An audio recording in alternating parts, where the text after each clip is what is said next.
North Carolina has moved up in ESPN's latest way too early top 25 rankings. But here's my question. Are they too high? You are Locked On Tar Heels, your daily podcast on the UNC Tar Heels, part of the Locked On Podcast Network, your team every day. Hey there, it's Tuesday, May 2nd, 2023. Welcome in to the Locked On Tar Heels podcast, the only daily North Carolina show out there. I'm your host, Isaac Schade, and I want to thank you for joining us on today's episode. Don't forget, we're free and available anywhere you get podcasts, so make sure that you are subscribed and ready to get your team every day. Coming up on the show, KJ Smith tweets again and still nothing. Jeff Borzello projects North Carolina's starting lineup for next year, and the NCAA Tennis Tournament brackets have been revealed, and it's great news for the Tar Heels. But I want to start with what I teased in the cold open. On Monday, ESPN released their latest way too early top 25 rankings for next college basketball season. It wasn't that there was any major movement, but it's May 1st, and so it was a seemingly good time to do this for ESPN. Keep in mind, we are still 10 days away from the transfer portal closing. That doesn't mean guys can't come in. It just means they can no longer enter the transfer portal and be immediately eligible. You still can technically enter after that. It's just that you don't then qualify for the one-time free transfer rule. So coming in on ESPN's rankings, the Tar Heels are 19th. They move up from 23rd into this position. And for me, it's just too high. I know. I heard me say it too. You all know me to be a very positive person and like, yeah, that's great. Let's do it. You all know that I'm going to always try to find the silver lining in things. And most of the time I am. But I'm out on this. I think the Tar Heels are not only ranked too high, I wouldn't have them ranked at all right now. And quite frankly, how could you? When you look at what they were and what they are, obviously they're already a different basketball team ahead of next year, and I think that's a good thing. I think they've added shooting and spacing and playmaking ability, amongst other things. But we haven't seen it. We haven't seen the product on the floor. On paper, looks great. I'm in on it. But how did all those pieces gel together? With losing some of the players Carolina lost, but retaining RJ Davis and Armando Bacot as the stalwarts, and then keeping some other guys that were part of the rotation last year, Seth Trimble, DeMarco Dunn, amongst others. What does it look like for the Tar Heels this year, this upcoming year? Well, here's the thing for me. If you're Carolina, you have to prove you belong again before you can be included in the belonging. You know what I'm saying? Like, the transfer portal era is already so wacky trying to figure out what rosters are going to look like. And then not only that, but how rosters mesh and fit together and who does what. It's more of an inexact science than ever before. And so really all you can rely on is a lot of what you saw last year based on who's still around. And two of North Carolina's top three guys last year are still on the roster. And it wasn't anything special to write home about. Now, hear me say again, I'm super hopeful, and I think there's a lot of good pieces. But 19, it's too high for me. I'd love to know what you think. Do you think the Tar Heels are A, ranked too high, or B, should they be ranked? You disagree with me? I'd love to hear it. Let me know. Now, one thing that's certainly good is not to be auto-ranked in the top 10 based on its Carolina and reputation. I appreciate Jeff Borzello, who does these rankings for ESPN, saying like, hey, I'm not going there just because you are North Carolina. So I don't know. That's where I'm on it. By the way, if you want to know the rest, the top 10 on these rankings, let me go from 10 to 1. 10, Arkansas, 9, FAU, 8, Gonzaga, 7, Tennessee, 6, Kansas, 5, Houston, 4, UConn, the reigning national champions, 3, Michigan State. By the way, they're going to be legit this year. 2, Marquette, who projects to get everyone back, especially if Omax Prosper returns from the NBA draft. And then curiously, Borzello didn't rank anyone number 1. It's the craziest thing. I don't know. He must have just forgot or something. Nobody's ranked there. You know what I'm talking about. And here's another interesting thing about these rankings. When you look up and down them, these 25 teams, there were only 3 ACC teams on the list. Whoever's number 1, I still think he just must have missed number 1. Number 18 is Miami. Number 19 is North Carolina. And then there's none other. In fact, Borzello listed out his next 5, so essentially 30. There's no ACC teams there either. So he's only got 3 ACC teams in the top 30. Y'all, are we looking at another year of national disrespect for the conference? I mean, at some point, we got to recognize, the ACC continues to do really well in postseason scenarios. At some point, I don't care what the analytics and the numbers say. At some point, you actually have to look at what's happening on the court. And I mean, it's not just with Jeff Borzello. I looked at Gary Parrish's, who is a CBS sports guy, only has 2 ACC teams in his top 25. He's got some team 4th, and then Miami 13th. Carolina's nowhere to be found. So at least I agree with him there. But still, the ACC, we need to see a renaissance. Well, we will continue to look at that. Now, in these rankings, it's one thing to look at the rankings and where you actually fall, but it's another thing to look at the blurb that goes with the rankings, because in that, Jeff Borzello projects each team's starting lineup as it stands right now. And I got to tell you, Borzello's is different than mine. Who's right? Let's talk about it. I love a good dilemma, a good argument. Let's get right. A good debate. Let's do it. But before we get there, I need to tell you that today's episode is brought to you by our good friends at FanDuel. Hey, make a fast break to FanDuel during these NBA playoffs, because right now, new customers get a no-sweat first bet up to $1,000. That's right, $1,000 back in bonus bets if your first bet doesn't win.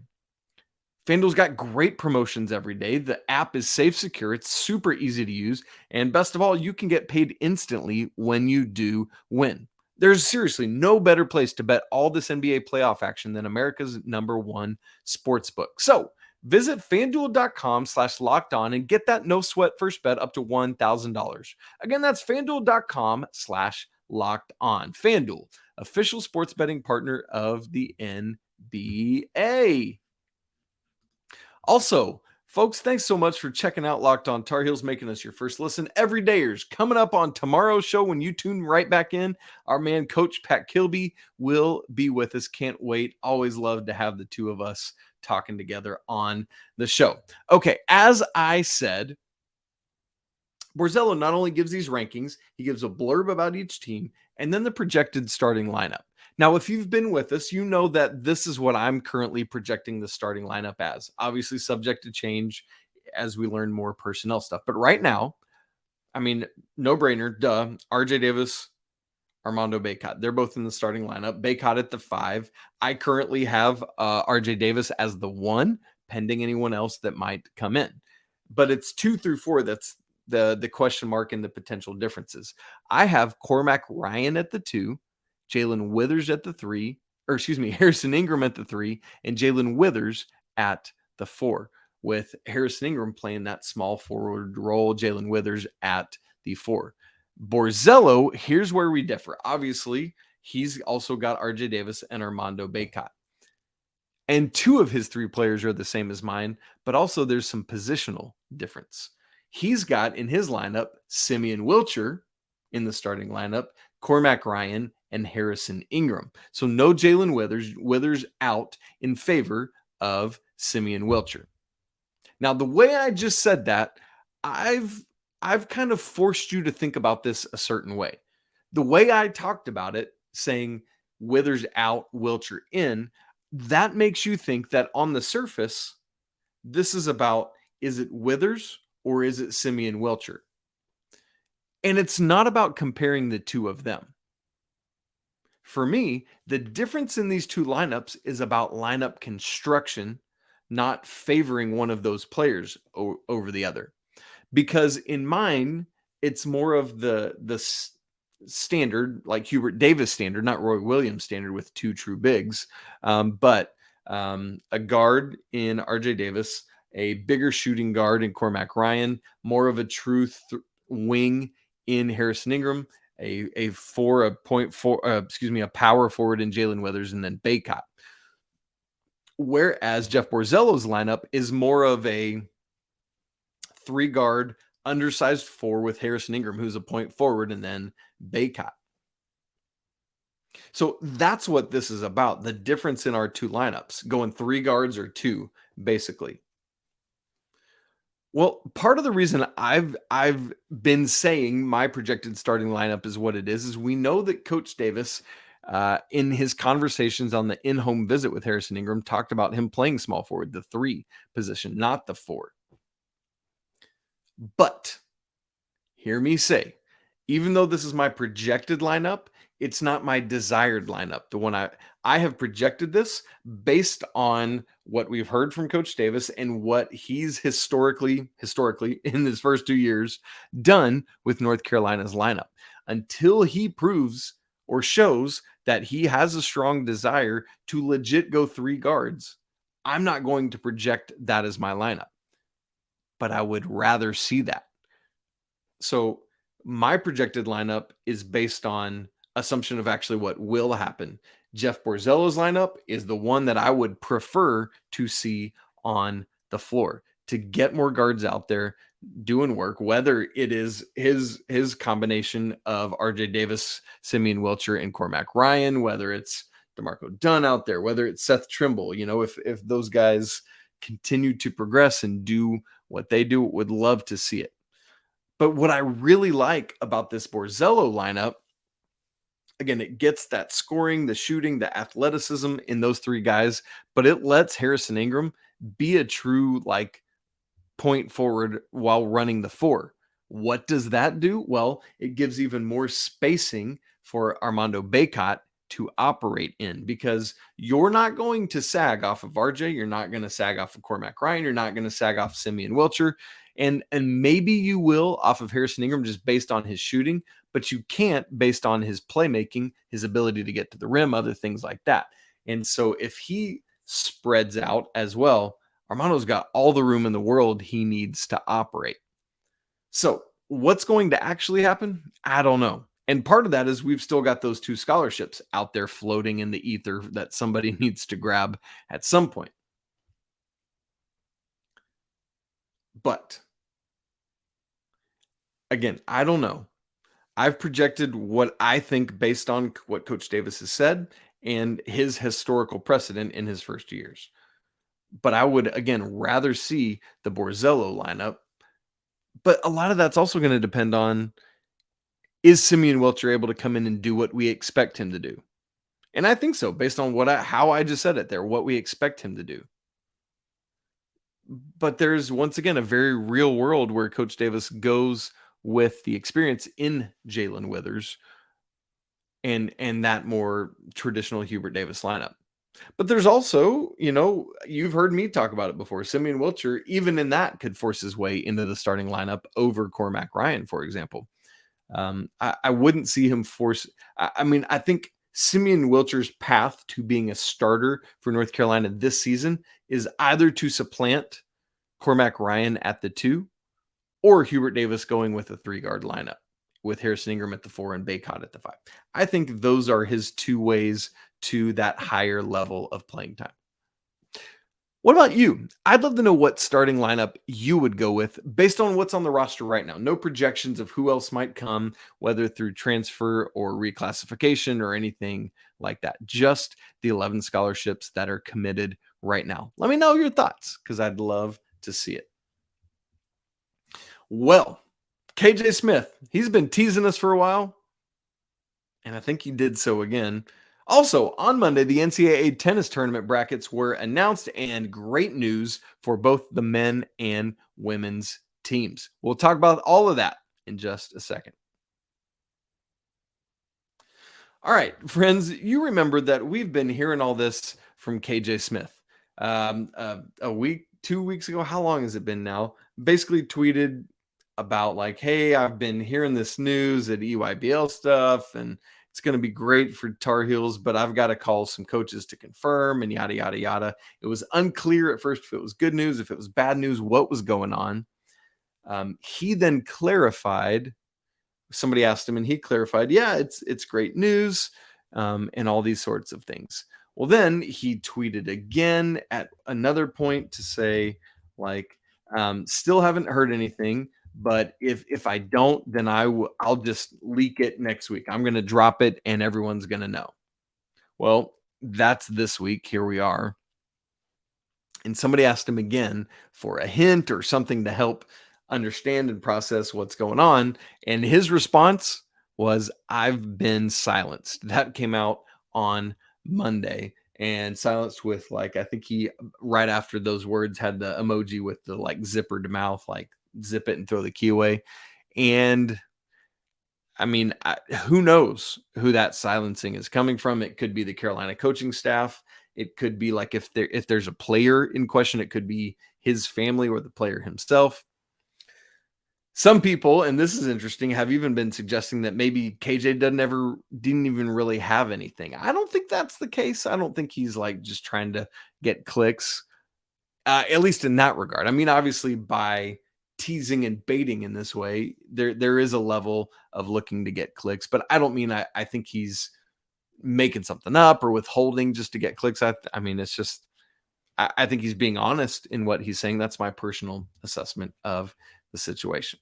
Anyway, we'll keep our eyes out for this. My guess is what happens is if it is some real news, we'll eventually learn what it is. And then on the back end of it, KJ comes back and says, that was the thing I was talking about. That seems like the most likely scenario to me.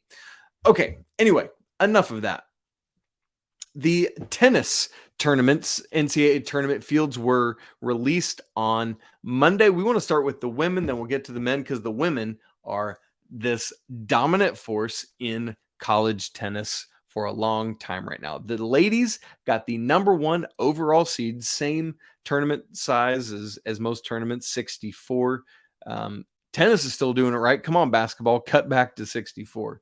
But it's in terms of makeup, very similar to how college baseball does it or how the women's NCAA basketball tournament does it, where the first and second rounds are hosted on campus sites, but you're in these regions, these 4-team pods. So again, it is the third straight season the women have been the number one overall team.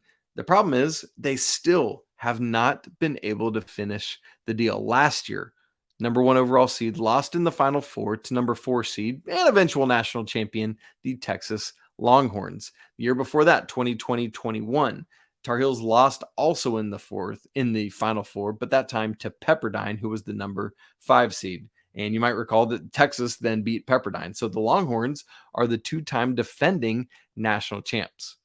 Carolina, you might be aware, has literally never, despite all their high rankings, won the NCAA championship. And that might be a little confusing because they've won national championships, yes, but it's the ITA indoors that take place earlier in each calendar year, like January, February.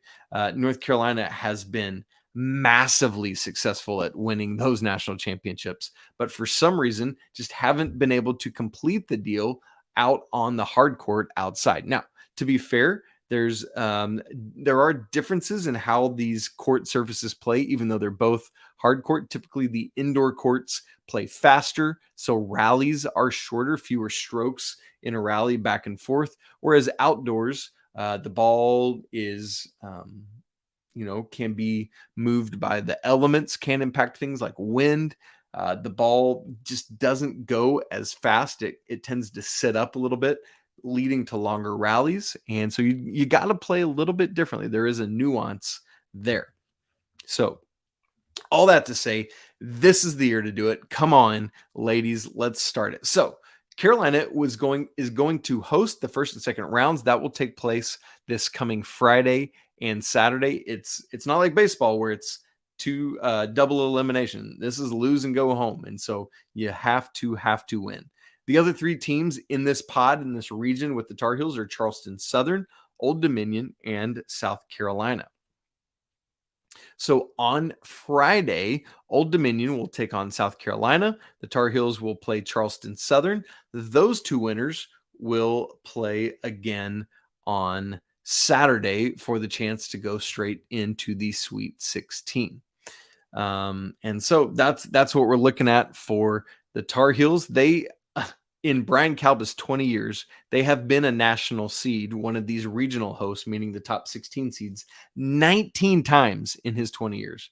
That is the picture of consistency. Congrats to Coach and these ladies. By the way, just to forecast ahead, if Carolina should be fortunate enough to get past Charleston Southern and then either Old Dominion or South Carolina, they would match up with the region that features the number 16 overall seed. And so that would be either Georgia Tech, Central Florida, North Florida, or the Florida Gators, who are the 16 seed there. And then hopefully Carolina obviously would beat them and be able to move on into the Elite Eight. But that's getting out ahead of us. By the way, in case you're interested in just how dominant Carolina has been this year, remember, they went completely undefeated all the way up until the ACC championship game, where they lost and lost pretty handily to NC State.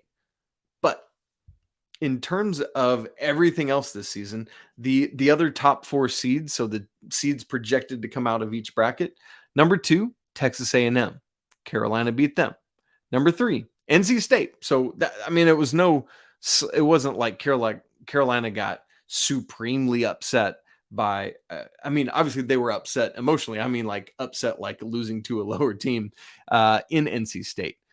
And technically, yes, but NC State is a very good tennis team this year. But Carolina beat them in the regular season, blanked them. And then the number 4 seed, Georgia Bulldogs, Carolina beat them twice. So against the other top 4 seeds this season, Carolina is 4-1.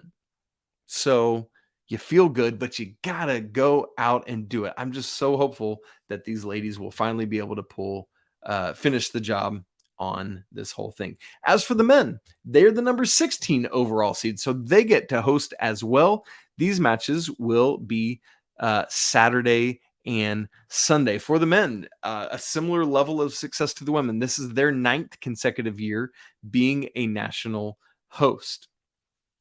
And keep in mind, both for the men and women, this is a brand new tennis facility that was just dedicated in the past several weeks. And so a neat thing. The only question would be, has Carolina figured out all the home court advantages yet, or will they be just will it be just as much of a mystery as it is for the other teams? Obviously, they've gotten time on it, practiced on it, all those things, but you just don't have the groove that you would in other ways. Anyway, the other 3 teams in the men's regional are Utah, Old Dominion again, and Drake. So Saturday at 10 a.m., Utah will face Old Dominion, and then at 1, Carolina will take on Drake. And then the winner of this whole thing, or the 2 winners, will meet on Sunday at 2 for that right to go on to the Sweet 16. And then the winner of the Chapel Hill Regional will go on to play the winner of the Austin, Texas Regional, which includes obviously the Longhorns, who are number 1 overall on the men's side of things, along with Texas A&M Corpus Christi, UT San Antonio, and Pepperdine. So you project Texas to come out of there, and then the Carolina men would have a big uphill battle on their hands. Friends, that's it for today's episode of Locked On Tar Heels. Thank you so much, as always, for tuning in. If you would, please go leave a review on Apple Reviews or anywhere else. 5 stars. Leave us some great comments. Those would be very helpful. I want to remind you that we've got a mailbag episode coming up in a couple weeks. So go ahead and send us your mailbag questions. You can do it on Twitter at LockedOnHeels or straight to me at Isaac Schade. You could also send us an email, lockedontarheels@gmail.com. Don't forget to subscribe, smash the like button, and leave comments on your thoughts on today's show. Really appreciate you hanging out with me on a Tuesday, reminding you that it's always a great day to be a Tar Heel. We'll be right back with you tomorrow. But until then, peace.